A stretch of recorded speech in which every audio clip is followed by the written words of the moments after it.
Hey everyone, how's it going? This is Aurora. Today we're starting a new series of videos called The Road to 2500 Puzzle Rating.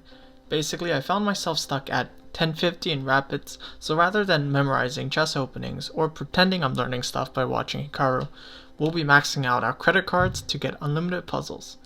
Or, just think of it as I'm building a credit score.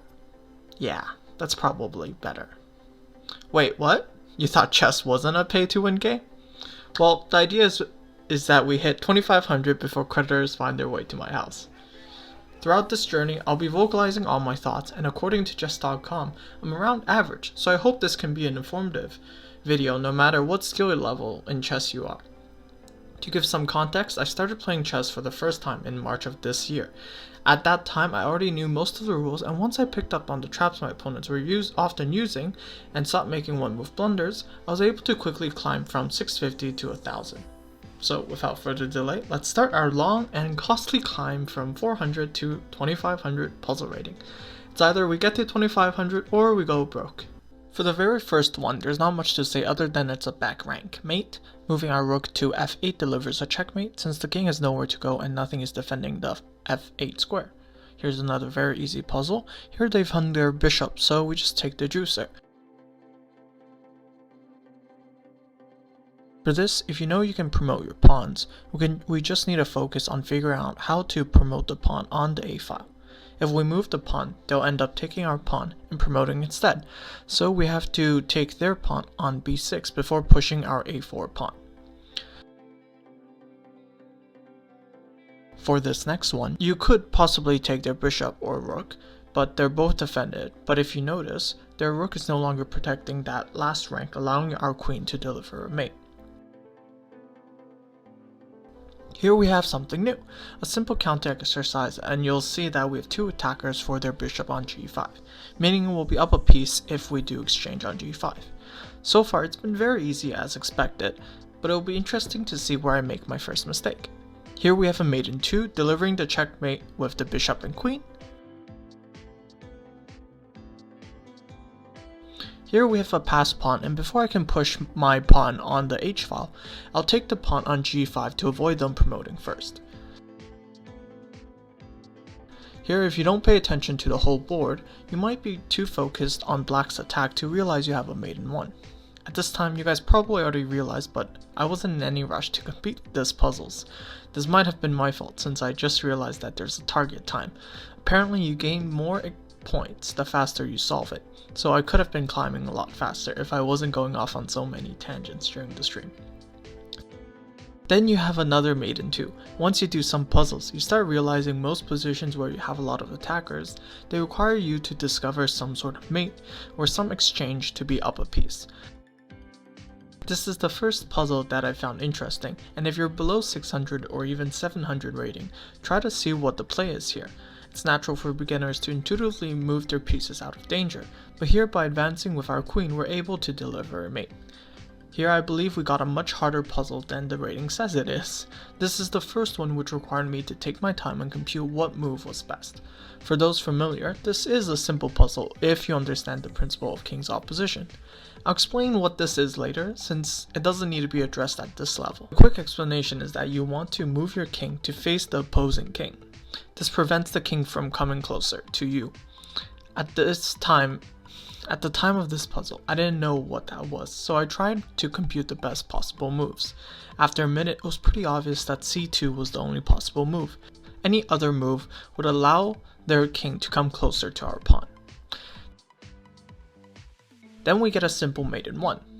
You just had to look around and see what's possible. I would also like to just say, if you're enjoying the content so far, please like and subscribe. It's free and it helps me a lot. This one definitely is much harder, but it is also quite forgiving.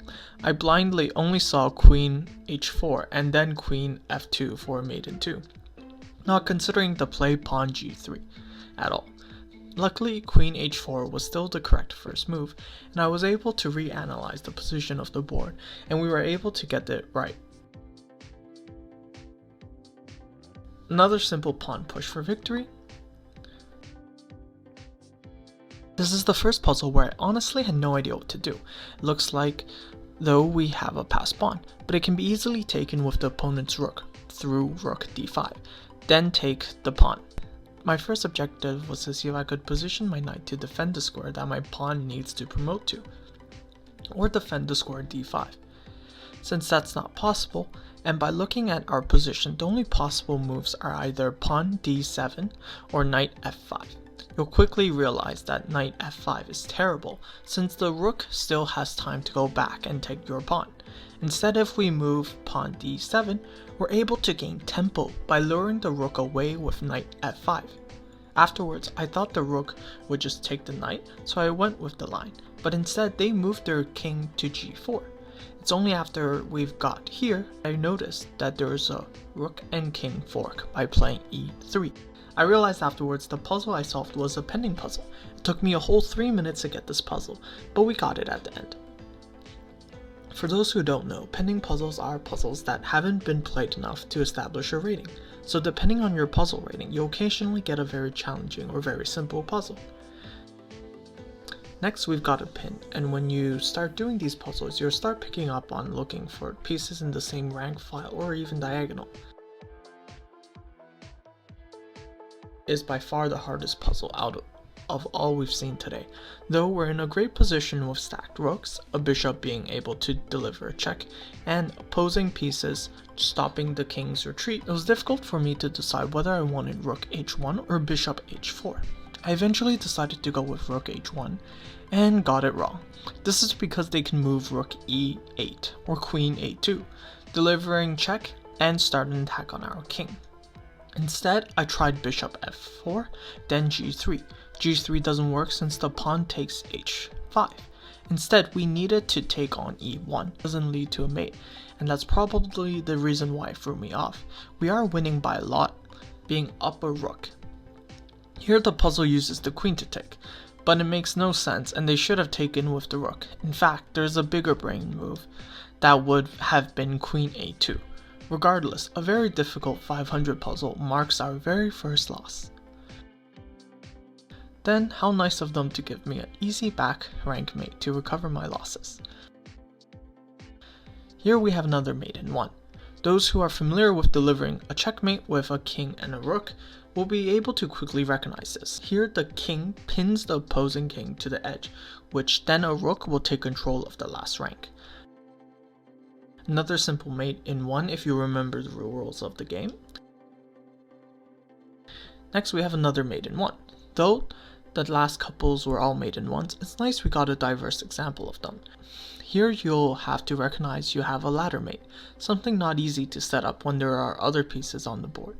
For the next puzzle, the black king led the lonely charge of just a knight on the left side of the board, when all the rest of its pieces were on the other side. Just when and why would this happen in an actual game? Regardless, if you are mindful of all the pieces present, you'll see you have a rook at your disposal to deliver a mate in 1. Here our queen is under attack, so we either need to retreat our queen or threaten a higher value piece of the opponent. It just so happens we can deliver a mate in 2 by going rook h4, then queen h3. Then we got an innocent looking puzzle where it looks like a simple back rank mate, but by sacrificing the knight, the king has a way out. We take their rook since otherwise they take us, and after their rook takes d3, I was confused what to do next, and thus I failed another puzzle, realizing I forgot about the pawn on the c file. Afterwards, I realized we had to sacrifice the rook to promote our pawn. Normally, a pin to our queen would be bad, but it doesn't really matter when we have a mate in 1. Just be careful where we choose to move our knight to deliver the check. Next, we are required to sacrifice our rook, and by delivering a check, we're able to pick up tempo, which lets us make the first move in taking their queen. For now, we managed to rank up to 660 puzzle rating, and we only managed to get 2 wrong. I promise we'll eventually rank up, but will we be able to get to 2500? Who knows? Will we be able to do better next time, or will I continue to embarrass myself with really simple puzzles? Find out next time on the road to 2500 puzzle rating. Hey guys, thank you for watching this video, and I hope you enjoyed it. If any of you guys play puzzles regularly, it would be interesting to find out the offset between one's puzzle rating and their actual rapid rating. So comment below with your puzzle and rapid rating. I'll be reading all the comments.